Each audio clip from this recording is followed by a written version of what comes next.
സമുദ്രത്തിൽ ഓക്സിജൻ ഉത്പാദിക്കപ്പെടുന്നു എന്ന പുതിയ കണ്ടെത്തലുമായി ശാസ്ത്രലോകം. സമുദ്രത്തിന്റെ ഉപരിതലത്തിൽ നിന്നും 4000 മീറ്റർ താഴെ സൂര്യപ്രകാശം ഒരിക്കലും എത്താത്ത സ്ഥലത്ത് ഗവേഷകർ ഓക്സിജൻ ഉണ്ടെന്ന് കണ്ടെത്തിയിരിക്കുകയാണ്.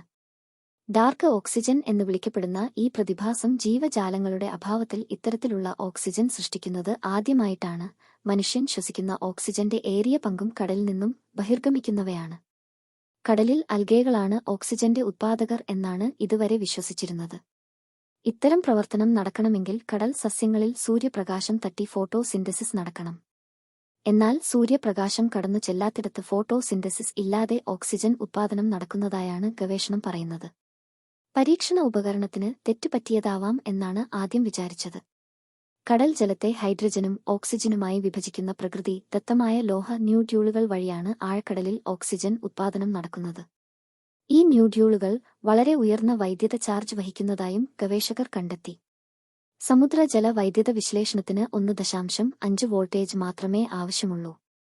ഈ കാര്യങ്ങൾ കൊണ്ട് മാത്രം ആയില്ല, സമുദ്രത്തിനടിയിൽ എങ്ങനെ ഓക്സിജൻ വന്നു എന്നതിന് കൂടുതൽ പഠനം ആവശ്യമാണ് എന്നതാണ് ഗവേഷകരുടെ വാദം.